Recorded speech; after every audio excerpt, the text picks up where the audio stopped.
Good evening, folks. Mark Wilson here in the fan cave. It's Tuesday, August 10th, 2021. And what I've got today is obviously a gold line. It's a Envirofan 56-inch heavy-duty gold line. Kind of a funny story. I got both of these. It was a Craigslist ad, and I saw it while I was on my trip to Wisconsin and Fanimation, and I was actually in Madison, Wisconsin at the time, visiting a few collectors out there, Dan Newman, Metal Pete, and Andy Worley, and I had Emmanuel with me, and Eman Fan, and yeah, I'm in the hotel, just, looking through, checking my emails and whatnot, and I came across these gold lines, and I said, oh, geez, I've got to, it's on the Boston Craigslist, so I'm, 1,000+ miles away, and so I said, let me at least reach out to the seller and see if by chance, and I mean, this was probably Friday when I saw this. Saw these maybe Thursday. Yeah, I think Thursday night perhaps. And I said, yeah, there's no way these are still going to be available, by Monday when I get back. And sure enough, contacted the seller, got back to me. Had a nice chat with him, and it was $50 for the pair. And I got there. It was actually, he was out of Florida, but his dad was selling them. So yeah, I went over there, and it was a barn, and it was like a shop kind of barn, where he had a lift. And sure enough, I go in there, and I meet the guy, an old German dude named Hans, really nice guy. But get over there, and there's two 1960s Porsches, a convertible and a hardtop that he's fixed up, and he said he just sold his 1983 Mercedes W126 with a 5-cylinder diesel, turbo diesel. So we're definitely got along with him as far as cars. So bought these fans, and I said to him, hey, do you mind? I just have to use the restroom before the drive back. And he said, oh yeah, go ahead. And there was actually a restroom like in a hallway in the barn itself. So walked down there, and I noticed I was coming back. There was kind of like an office, there was a desk, and I happened to look up in the ceiling, this time, obviously, I always kind of try to sneak a peek at the ceiling and see if there's anything, and there was a New-Tone Veranda Deluxe with the schoolhouse light, the small one, like a 36-inch or whatever, and, he said that he had never used that since he's on the house, and, so I passed along my information. He doesn't want to get rid of it, but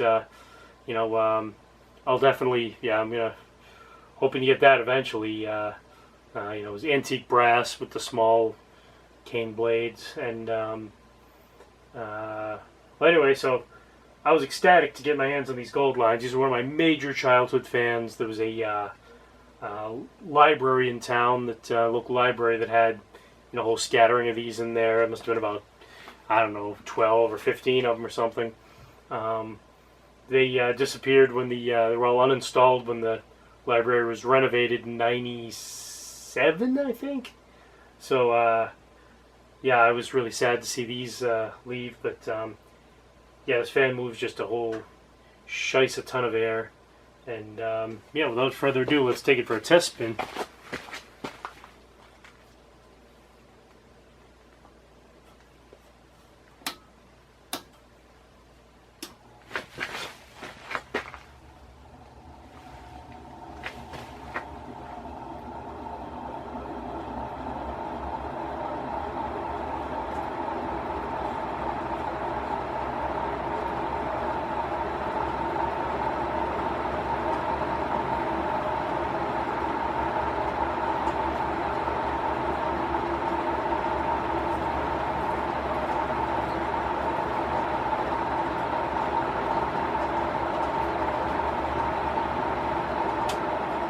what I'm going to do is I'm actually going to move the camera after the spin down. I'm going to move the camera up to the desk so you can to the bench so you can get a good view up close when this thing's going. 'Cause, I mean, this fan just cranks.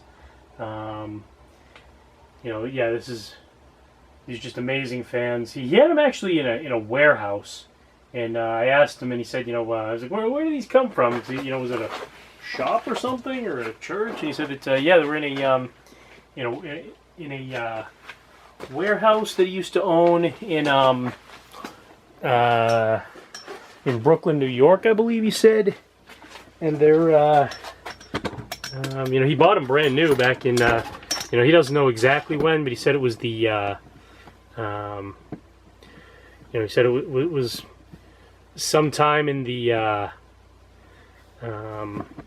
still trying to figure out how to use this gosh darn tripod, but yeah, it was sometime in the 1970s, and they're labeled for the serial number 79.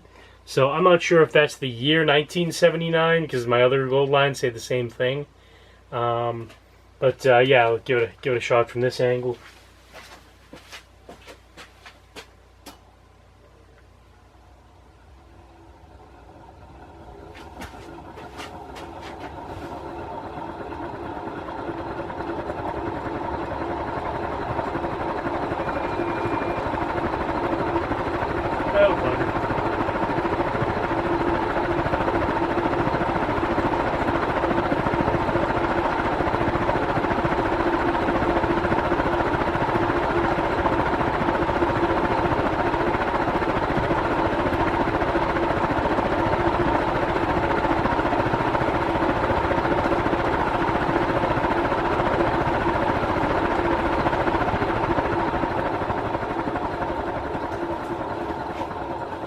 And of course this gosh darn blood pressure cuff that I have to wear for 24 hours just went off and inflated as I was manning the controls. But you know, yeah, it's very, this thing is very annoying, but it hinders my mobility quite a bit, keeps on falling down to my elbow, and I have to have the monitor in my pocket or clipped to a belt or whatever. And yeah, it's that noise, and it's been doing it.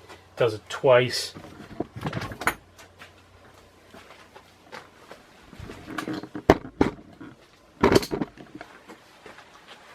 But Monty Fleet, will you? But anyway, yeah, the didn't have much of a spin down, so let's try oiling it a bit. That should hopefully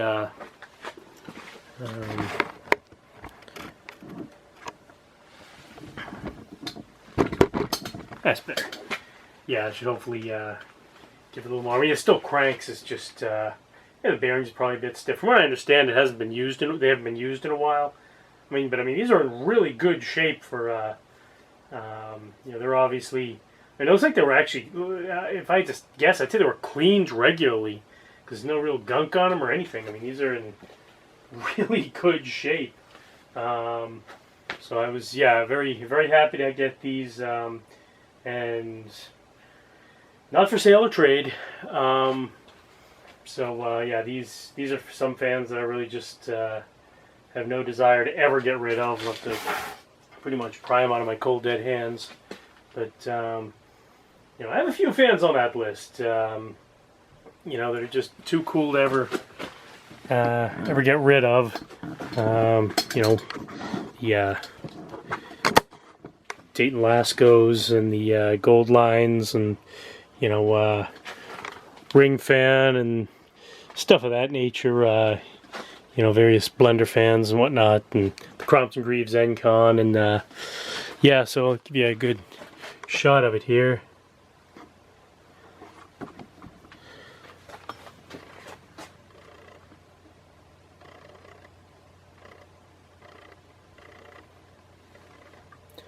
Made in Canada. I'm not 100% sure if these are considered Union gold lines or Evergo gold lines. I was always under the impression that the Evergo gold lines had the point, and the Union Gold lines had that rounded motor. But I've heard information to the contrary. So yeah, I'm not 100% sure right now. But whatever they are, they're just they're amazing fans, and very very pleased to have them. So anyway, yeah, thanks a lot for checking out this video. Please do stay tuned for more fan videos. Good night and good luck.